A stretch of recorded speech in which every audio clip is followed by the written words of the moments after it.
warahmatullahi wabarakatuh. Kembali lagi dengan saya Ragil Agustin. Di video kali ini saya akan membahas bab 4, yaitu IP address dan subnetting.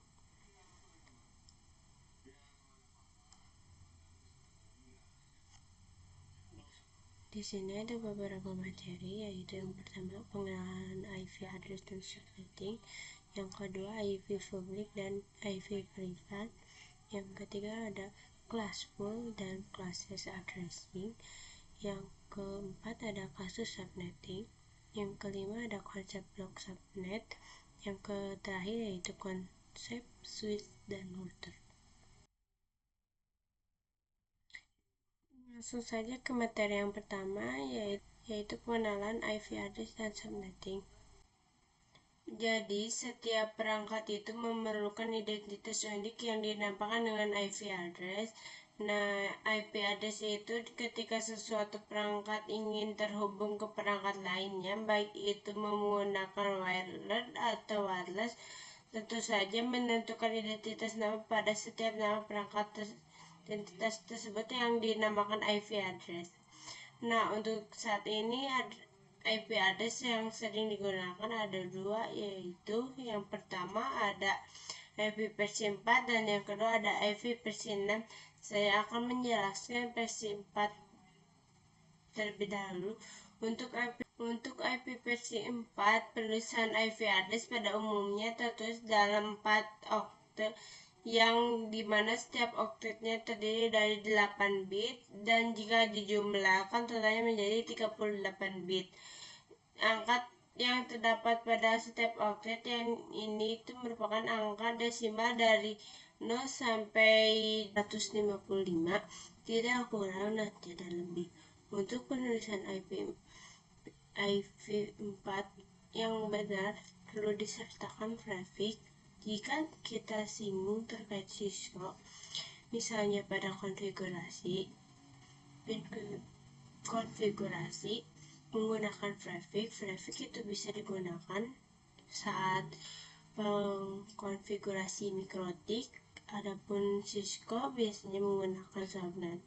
Mas, untuk series 24 itu jumlahnya IP yang biasanya digunakan yaitu 256.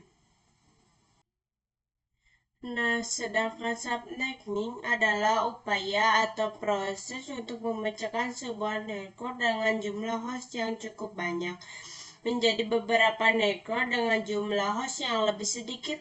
Teknik subnetting membuat skala jaringan lebih luas dan tidak dibatas oleh kelas-kelas IP atau IP classes A, B, dan C yang sudah diatur.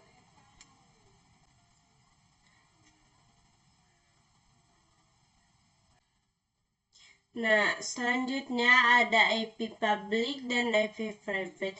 Singkatnya, IP public merupakan IP yang digunakan di internet dan bisa diakses dari mana saja. Jadi, misalnya kalian mengakses Facebook, YouTube, dan lain sebagainya, maka secara tidak sadar kalian sedang mengakses IP publik masing-masing yang dimiliki oleh mereka, asalkan device kalian terkonek ke internet.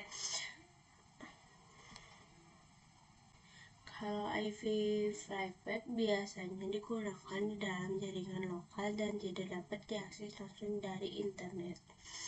Ini adalah bagian penting dari konsep yang dikenal sebagai network address translation net atau net, yang memungkinkan beberapa perangkat dalam jaringan lokal menggunakan satu alamat IP publik tunggal untuk berkomunikasi dengan internet. Nah, IP private itu terbagi menjadi 3 kelas, yaitu A, B, dan C. Selanjutnya yaitu classful dan classes subnetting. Di sini ada IP address privat, alamat IP-nya yang digunakan pada jaringan lokal atau LAN. IP address publik, alamat IP-nya yang dapat diakses secara global di internet, contohnya public DNS Google 8.8 dan 8.8.4.4.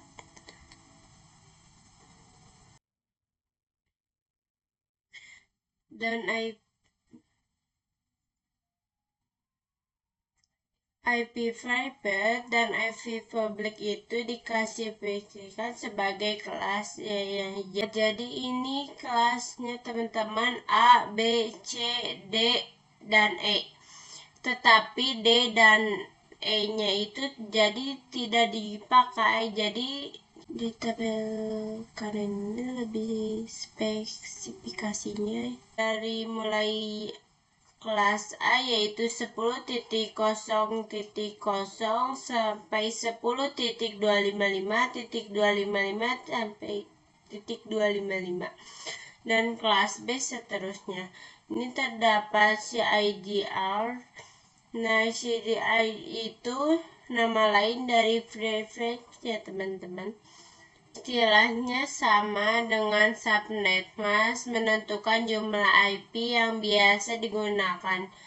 Nah, prefix biasanya digunakan oleh vendor mikrotik dan subnet mask biasanya digunakan oleh vendor Cisco. Kalau misalkan ada tulisan CIDR default seperti ini, ataupun kalau misalkan ada tulisan CIDR Disco seperti ini ataupun default subnet, maka ini dinamakan dengan class pool addressing. Jadi pengalamatan IP address berdasarkan kelasnya. Selanjutnya ada kasus subnetting. Untuk melakukan subnetting terdapat beberapa proses. Yang pertama ada prefix yang sesuai, IP network, IP broadcast, dan yang terakhir mencari range IP yang digunakan. Langsung saja ke kasus subnetting yang pertama. Di sini saya ambil contoh, saya mempunyai lab service 12 source atau VC dan saya menggunakan IP private kelas B yaitu ini ya teman, 172.16.00. Nah, saya mengambil contoh yaitu kelas B untuk saya mencari IP networknya berapa dan IP broadcastnya berapa. Pertama kita cari dulu prefixnya, yaitu kita bisa tahu dengan kita cari dulu prefixnya, yaitu kita bisa tahu dengan 2 pangkat berapa yang jumlahnya itu melebihi 12 tapi tidak kurang. Nah, saya di sini menemukan 2 pangkat 4 yang hasilnya 16. Nah, 16 kan jadi melebihi 12, otomatis cukup untuk jaringan yang saya gunakan. Untuk rumus prefixnya itu 32. Karena untuk rumus prefixnya itu 32, kenapa saya ambil 32? Karena jumlah oktet atau bitnya yang ada pada versi 4 itu 32 bit. Nah, di sini cara cantumkan saja 32 dikurangi angka pangkat yang tadi sudah kita kalikan dengan 2 ya teman-teman. Nah, jadi 32 dikurang 4 yang hasilnya 28. Nah, jadi prefix yang bisa kita gunakan yang telah kita dapatkan adalah /28. Nah, rumus total IP-nya yaitu 2 dalam kurung 32 dikurangi 28. Nah, 2 pangkat 4 hasilnya 16. Nah, jadi 16 ini adalah kelas C. Jadi kalau kelas C itu kita fokuskan kepada perubahan oktet yang terakhirnya saja. Rumus subnet mask yaitu 256 dikurangi 16 total IP yang tadi hasilnya 240. Nah, jadi ini subnet mask yang kita temukan 255.255.255.240. Untuk angka 240-nya itu disimpan paling terakhir ya. Untuk IP network dan IP broadcast-nya itu tinggal tambahkan saja di sini. Untuk IP network pasti awalnya 0 ya teman-teman. Angka keduanya yaitu total IP tadi, dan angka ketiganya sama tapi ditambahkan dengan angka yang tiganya sama ya teman-teman, tapi ditambahkan yang sebelumnya. Jadi 0.16.32. Untuk broadcast IP broadcastnya itu hasil dari IP network dikurangi 1. Nah, ini yang 16 dikurangi 1 dan seterusnya. Jadi di sini terdapat 3 blok subnet ya teman-teman. Di sini saya menggunakan blok subnet yang pertama yaitu 0 dan 15. Nah, maka range IP yang bisa digunakan adalah 172.16.10.0 sampai 172.16 sampai 10.10.15. Nah, karena IP network dan IP broadcastnya itu tidak bisa digunakan, jadi memakai range IP ya teman-teman untuk digunakannya. Nah, jadi total maka IP yang digunakan adalah 14 atau 1 sampai 14. Nah, selanjutnya ada kasus subnetting yang kedua. Nah, di sini saya ambil contoh ketika lebih banyak lagi ya hostnya teman-teman. Ada 60 host atau visi. Saya mengambil contohnya itu memakai kelas A.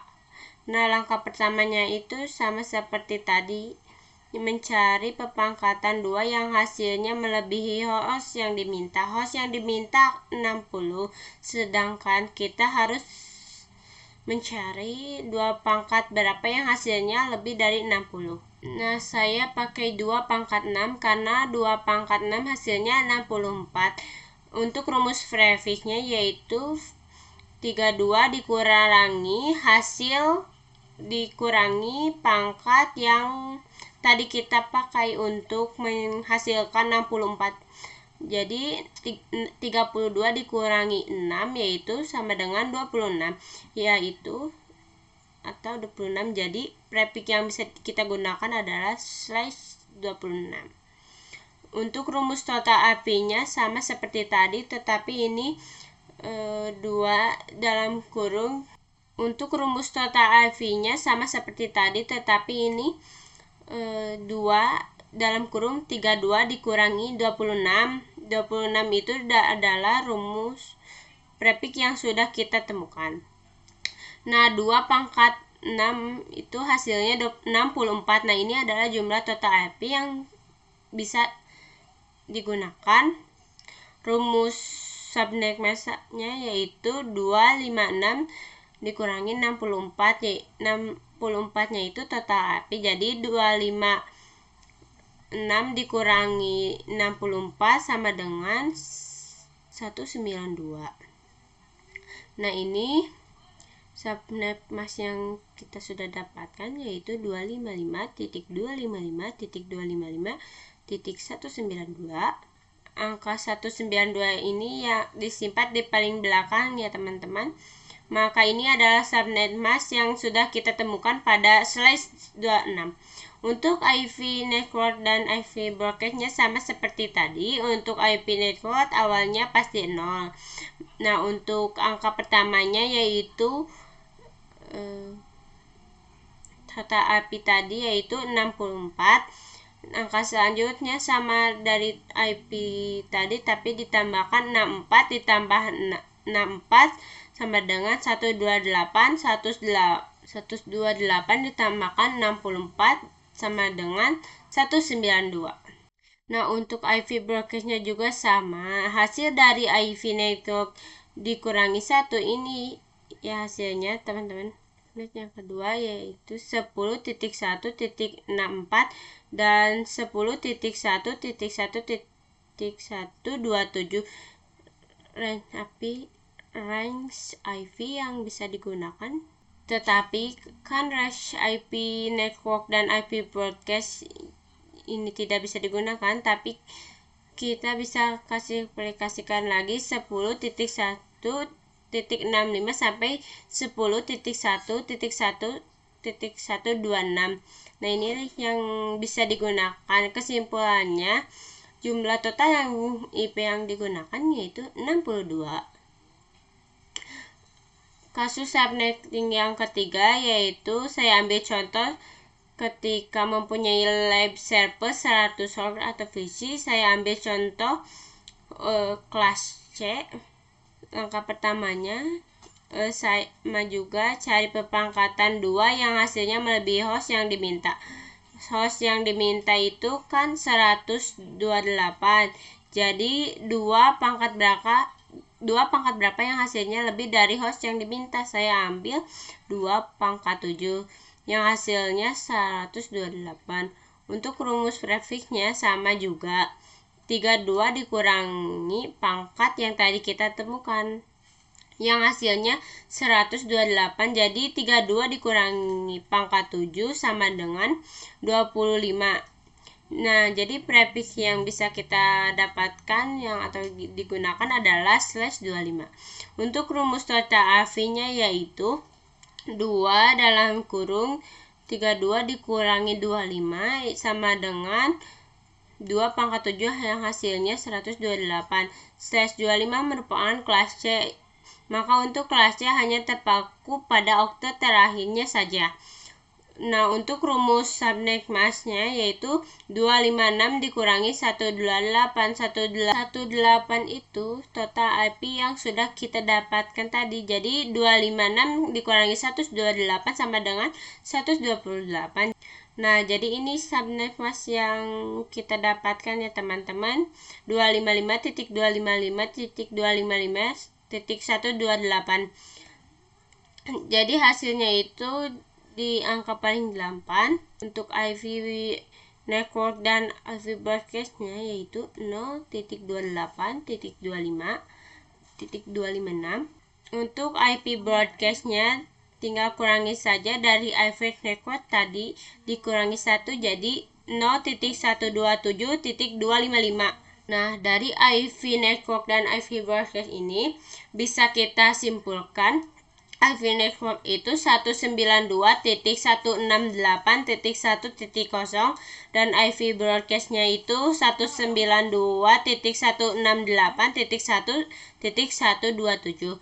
Jadi kesimpulan range yang bisa digunakan yaitu 192.168.1.1 sampai 192.168.1.126.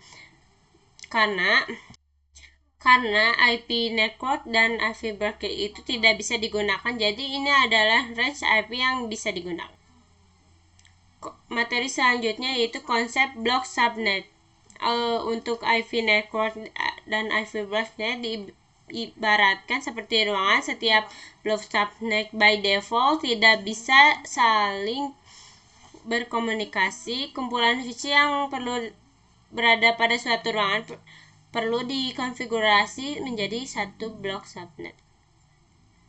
Nah, selanjutnya ada IV versi 4 delivery type. Yang pertama ada unique cache one-to-one communication, yaitu sebuah proses pengiriman data tepat diterima oleh satu host saja. Contohnya komunikasi yang dilakukan oleh IP address, baik itu IP address kelas A, kelas B atau kelas C. Jadi dari satu host mengirim ke satu host yang sudah ditentukan tujuannya.